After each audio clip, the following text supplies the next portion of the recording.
What's up guys, Houndish here, and today I wanted to talk about the faction rally winning weapon for January, so the Loquitor 4, or Loquitor, I'm pretty sure it's Loquitor, I'm probably going to call it Loquitor a bunch. How do you guys feel about this? You'll have to let me know in the comment section. Are you disappointed that New Monarchy won this time, or are you a New Monarchy fan? Are you excited to try this weapon out? I'd definitely be curious to hear down in the comment section, but I wanted to talk a little bit about this weapon, decide whether it's trash, or whether it's worth your hard-earned cash, or glimmer, I guess. Now, I can see why this weapon is a little bit lackluster to a lot of people. I do think it's quite an interesting one. It's one that I really definitely wanted to try out at the very least. So I'm going to talk about it, but let's quickly go over the perks on this thing. So it is a high-impact frame auto rifle. That's 360 rounds per minute. In the sights, we've got GA post, or the SD thermal sight, which looks a little bit like this. LC ranged, which looks a little bit like that.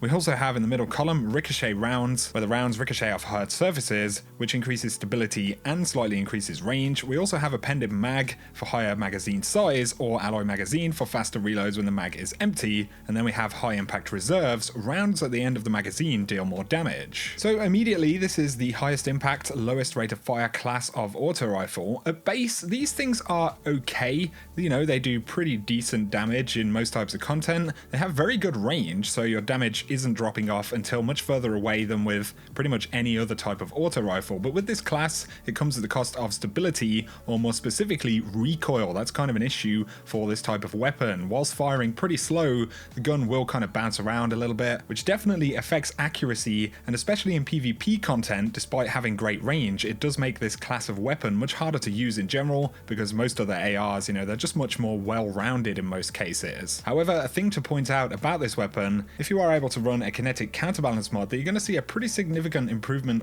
to that recoil, especially if you can stack two of them. But comparing to Halfdan D, which is the only other AR in this class, the Loquitor does have less range, stability, and handling, as well as aim assistance, but in comparison, you actually have quite a few more perk options on the Loquitor. Ricochet rounds will improve stability and range, which is going to bring it, you know, roughly to the same place statistically as Halfdan D. You also have appended magazine for higher mag size, or alloy magazine, faster reloads when the mag is empty, which does synergize with high impact reserves. You're going to want to use most of your mag, if not all of it, to get that bonus damage. Speaking of high impact reserves though, I believe it's the same for all archetypes of weapons, and it does starting from 3 to 6% of bonus damage at the end of the actual magazine. So it isn't a huge amount, but it does go right to the end of the magazine. It starts around halfway through the mag, just like Glass Half Full and D1, and then increases up to the last round in the magazine, and that 6% will be just on those last few rounds. So is the weapon actually good? Well, it's not absolutely terrible, but it isn't fantastic either. There are a couple of considerations here. Like I said,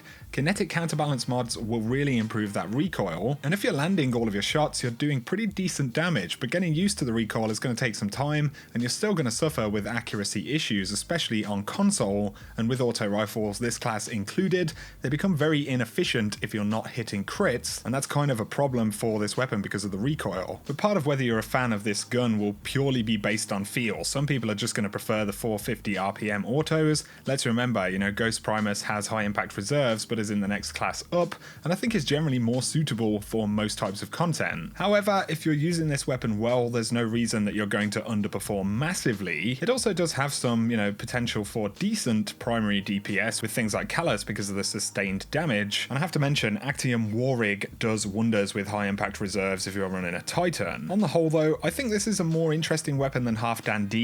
Halfdan has the slight edge statistically, but Loquitor provides a much more interesting perk set for a weapon of this class. If you want a top meta weapon though, this one isn't going to be it. Anything in the 450 RPM class is better, literally any weapon in my opinion. Although, if like me you enjoy the sandbox element and want to mess around with, you know, kinetic mods or Actium Warrig or any other possibilities, then the weapon is pretty interesting. You can do some fun stuff with it, but otherwise Loquitor won't do anything to improve the favor of the low rate of fire class. It's still pretty much the worst class of auto rifle in the game. A big chunk of it is that recoil and the accuracy of the weapons. So essentially, you're likely to buy this weapon if A, you already like the archetype or are willing or looking for some interesting setups to try. B, you'll buy it because you're a collector and you just, want to have it in your collection. C, you're simply not going to buy this weapon because it doesn't interest you. I can give you my thoughts, but ultimately you guys will decide, It's not like seeing Uriel's gift for the first time and being able to try that. It's clearly